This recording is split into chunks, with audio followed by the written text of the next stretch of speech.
Audio Jungle.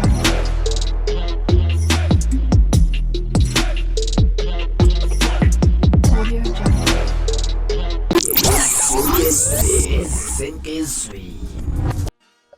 Sanibonani wey'ngane zakwethu, ake nginibelele phinde futhi nginamukele kuyona i-channel yahamba phambili i-Radio Ingeza. Lami igama ngumfazi uNtuthu Ngagumalo bathi lasibhala amagumede. Yabona mhlampe usemusha kuleli khasi sazophinde ngicela nje shoot ya-subscriber, ungakhohlwa ukukhomenta nokulike nokushare okuyikhona okukhulu kunakho konke wey'ngane zakwethu. Namhlanje umhla ka-14 February kunyaka 2026, so happy Valentine's Day South Africa bafethu.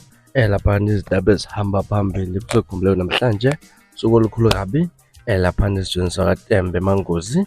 Laphana-ke ukuthi-ke usuku lomkhosi womthayi-ke laphana, kodwa-ke kubuya ukuthi-ke engathi impela ungabhutsha-ke laphana engabonakali inqubekela phambili. Ikhasi elifikile loba ku-Facebook ukuthi-ke bavala imigwaqo eMangozi baxoshisile ngosuku lomkhosi utshwala bamagala. Umphakathi wakaMangozi wamhlabalengane-ke uvala umgwaqo obheke emfihleni esigodleni senkosi uMabhudu wakwaTembe. Bawuvale ngosuku lokhulu lomkhosi womthayi. Umkhosi utshwala amagana imbiki isahamba phansi bethole kumthombo yabo angasho amaphoyisa abebahobhethe okunye-ke kwakho abawuvulele khona abafuni isilumbi esisuka elujuthini sakazi isasa lokho public order. Ngenza ukuthi sibona-ke amaphosta kade ekhishiwe ukuthi simemezelo eMangozi namaphethelo okuphala njengomphakathi kwaseMangozi namaphethelo sekuzokwafika la kufanele khona ukuthi-ke ubukhosi bakaTembe obuholwa nguMabhudu Israel Tembe buthathe njengohlaka olungasafanele uthenje umphakathini.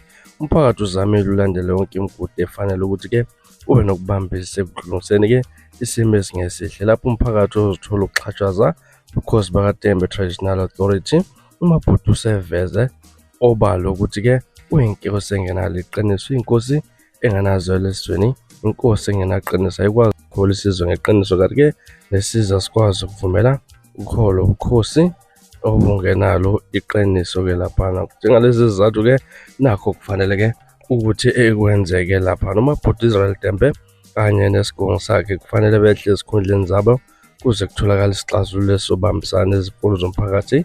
Russell Tembe nesigungu sakhe nabo bafanele ukukhola umphakathi. Umkhosi wobugana umthayi awumise kuze kulungiswe izifundo zomphakathi.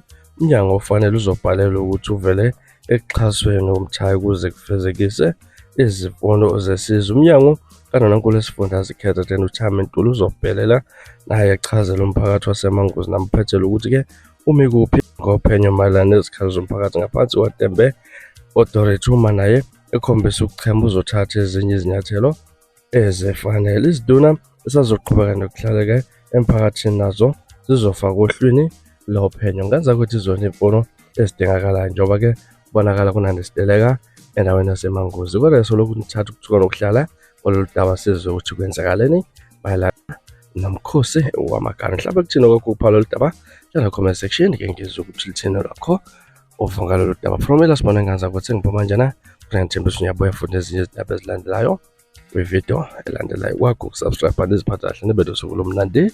Ngithanda khona.